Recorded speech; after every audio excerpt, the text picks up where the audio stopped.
ارشاد ہو رہا ہے وما کان المؤمنون لینفروا کافۃ فلولا نفر من كل فرقة منهم طائفة ليتفقهوا في الدين ولينذروا قومهم اذا رجعوا اليهم لعلهم يحذرون۔ سورہ توبہ کچھ دیر بعد ہو، آیت کے الفاظ پر غور ہو، اللہ کے کلام پر غور کیا جائے، تدبر کیا جائے، اللہ کے کلام پہ تفکر کیا جائے۔ ارشاد ہو رہا ہے کہ وما کان المؤمنون لینفروا کافہ، مومنین پر لازم نہیں ہے کہ وہ سب کے سب جہاد پر جائیں۔ میں نے یہ آیت قصداً لی ہے، حالات حاضرہ بھی ہیں اور ایک عالم دین کی مجلس چہلم بھی ہے۔ مومنین میں سب پر لازم نہیں ہے کہ وہ سب کے سب جہاد پر جائیں، مومنین کے ہی لیے جہاد ہے، لہذا انہی سے بات ہو رہی ہے۔ جہاد ہے ہی مومنین کے لیے، جن کا اللہ رسول اور اہل بیت پر ایمان نہیں ہے وہ جنگ کرتے ہیں، جہاد نہیں کرتے۔ الفاظ شکریہ، سبحان اللہ سبحان اللہ، واہ واہ واہ۔ یہ تو طے ہے کہ جہاد کا تعلق مومن سے، جو مومن نہیں ہے وہ مجاہد نہیں ہے، بے شک بے شک، اور جو مجاہد ہے اس کا لازمہ ہے کہ وہ مومن ہو۔ سبحان اللہ سبحان اللہ۔ یہ اسلام کی تاریخ اور ہے اور مسلمان کی تاریخ اور ہے۔ اگر تھوڑی سی گردن ہلائیں تو میں بات کروں۔ کیا کہہ رہے ہیں؟ اسلام کی تاریخ اور ہے اور مسلمان کی تاریخ اور ہے۔ مسلمان کی تاریخ نے تو 1400 سال سے شرمندہ کیا ہے، مگر اسلام کی تعلیم نے سرخرو کیا ہے۔ بھائی کیا وہ اسلام کی تاریخ اور مسلمان کی تاریخ کو میں کیسے سمجھوں گا؟ طویل گفتگو کے بجائے 2 لفظوں میں کہہ دیتا ہوں۔ عزیزان گرامی، اہل بیت کی تاریخ اسلام کی تاریخ ہے، اور اہل بیت کے دشمنوں کی تاریخ مسلمان کی تاریخ۔ جو خون سے رنگین ہے، جو دھوکوں سے رنگین ہے، واہ واہ، جو فریبوں سے سجی ہوئی ہے، بگڑی ہوئی ہے۔ صلوات پڑھیں ذرا محمد و آل محمد۔ جو بے وفائیوں سے بگڑی ہوئی ہے۔ جی، تاریخ میں دیکھیے کیا ہوا ہے مسلمان کی تاریخ میں۔ مسلمان تو کشور گشائی کو اور سلطنت سازی کو اور تسلط افزائی کو اور ظلم روائی کو اپنا اسلام سمجھتا ہے، دین سمجھتا ہے۔ جی، مسلمان بادشاہوں کی حکومت کو مسلمان حکومت کہنا، مسلمان بادشاہوں کی حکومت کو اسلام کی حکومت کہنا، یہ شرمندگی کا سبب بنا۔ لیکن جہاں حاکمیت بھی ہو، جہاں حکومت بھی ہو، مگر سوکھی روٹی سے گزارا کرتا ہو، وہ انہی کی حکومت کہلائی جا سکتی ہے کہ جن کے دل و دماغ کا مالک علی ہے۔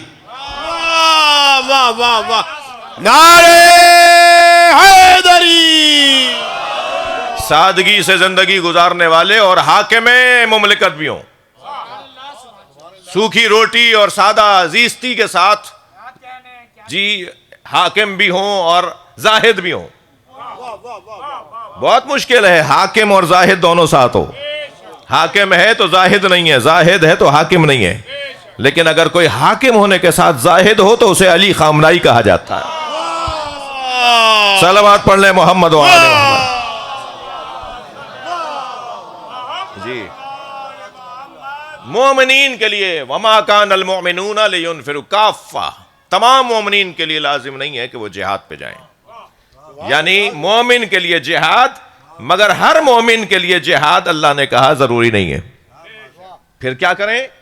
فلولا نفر من كل فرقة منهم طائفة ليتفقهوا في الدين، کچھ لوگوں کو، توجہ ہے، ہر قوم میں سے کچھ لوگوں کو، پھر دوبارہ جملہ کہہ رہا ہوں، ہر قوم میں سے کچھ لوگوں کو دین سمجھنے کے لیے جانا چاہیے۔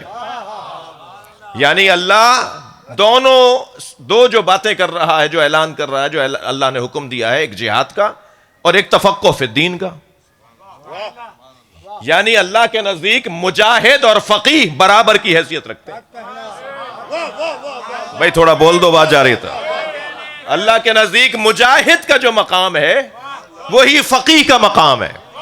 اس لیے کہ کچھ لوگ جہاد پر جائیں اور کچھ فقیہ بننے جائیں، اور دونوں وہ ہوں کہ جو مومن ہوں.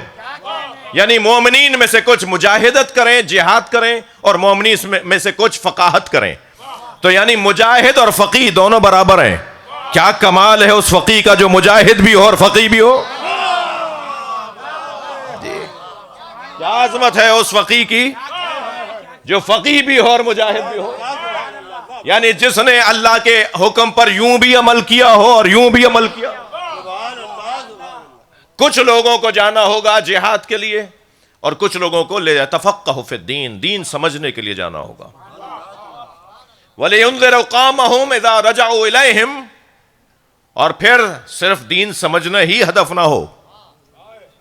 بہت اچھے، بہت قابل، بہت پڑھے لکھے، بہترین معلم، بہترین مدرس، بہترین مؤلف، یہ کافی نہیں ہے جی. لِيُنذِرُوا قَوْمَهُمْ إِذَا رَجَعُوا إِلَيْهِمْ، اس کے بعد تمہاری ذمہ داری بنتی ہے کہ پلٹ کر اپنی قوم میں آؤ اور انہیں متوجہ کرو. انذار کا مطلب ڈرانا نہیں ہے. دین ڈرنے کی چیز کب ہے؟ توحید اللہ ڈرنے کا وجود نہیں ہے. انذار کا مطلب کہتے ہیں نا انذار اور تبشیر، تنذیر و تبشیر، انذار اور بشارت، یعنی ڈرانا اور خوشخبری دینا. یہاں انذار کا مطلب ڈرانا نہیں ہے، متوجہ کرنا ہے. میں دلیل دے دیتا ہوں قرآن سے، قرآن کی بات ہو جائے. پروردگار عالم نے اپنے حبیب سے کہا وَانذِرْ عَشِيرَتَكَ الْأَقْرَبِينَ، اے میرے حبیب اپنے گھر والوں کو ڈراؤ نہیں، سمجھاؤ. اپنے گھر والوں کو متوجہ کرو. انذار کا مطلب جو ایک عالم کا کام ہے، جو ایک عالم کا کام ہے کہ پہلے وہ فقیہ بنے، پہلے وہ تفقہ فی الدین حاصل کرے، پہلے وہ دین کو سمجھے، پہلے وہ دین کی فقہ اور سمجھ حاصل کرے، اور اس کے بعد اپنی قوم کو انذار کرے، یعنی اپنی قوم کو متوجہ کرے، اپنی قوم کو سمجھائے. یہ سمجھانا فن ہے جو ہر عالم کے بس کی نہیں ہے. بڑی تعداد میں آپ کو فقیہ ملیں گے، بہت بڑی تعداد میں آپ کو فقیہ ملیں گے جو انذار نہیں کر سکتے. خطابت، بیان، جی خطاب، یہ ہنر ہے، فن ہے. اور جب یہ فن ہے تو اس فن کے لیے کوئی قرآن نے رہنمائی کی کہ کیسے اس فن کا استعمال ہوگا. قرآن سے ہی بات ہونی چاہیے نا. تو جب قرآن یہ کہہ رہا ہے کہ جب فقاہت تم تک پہنچ جائے، تم فقیہ ہو جاؤ، تم فقیہ بن جاؤ، تو پھر پلٹ کر آؤ اپنی قوم کے اندر، انہیں متوجہ کرو. اپنی قوم کو توجہ دلانا ایک فقیہ کا کام ہے. اب یہ توجہ دلانا ایک ہنر ہے. بھائی کچھ لوگ بولتے ہیں تو بگاڑتے ہیں، اور کچھ لوگ خاموش رہتے ہیں تو بناتے ہیں. ہمیشہ بولنا ہی ہنر نہیں ہے، کبھی تو خاموش رہنا بھی ہنر ہے. بعض لوگوں سے تو ہاتھ جوڑ کے کہا کیجئے کہ بھائی تم خاموش ہی رہو تو بہتر ہے، اس لیے کہ تمہارے بولنے سے تو فساد ہو رہا ہے. یہ بولنا، یہ اسے ہم جو ایک لفظ استعمال ہوتا ہے بیان. ہمارے سنی بھائی جو میں اس وقت بات کر رہا ہوں اس کو کہتے ہیں بیان. مولانا شہنشاہ حسین نقوی کا بیان چل رہا ہے، مولانا طارق جمیل فلاں جگہ بیان دینے آ رہے ہیں. یہ خطابت کو، خطاب کو اور ذاکری کو ہمارے بھائی زیادہ تر بیان کا لفظ استعمال کرتے ہیں. ایسے قرآن نے بھی لفظ بیان استعمال کیا ہے، بیان للناس. ٹھیک ہے، بیان کا مطلب کیا ہے؟ یہ میں جو بول رہا ہوں یہ بیان ہے. ممکن ہے مجھ جیسے بعض لوگ بولیں تو بیان کی جگہ ابہام ہو جائے، اس لیے کہ بیان کی ضد ہے ابہام.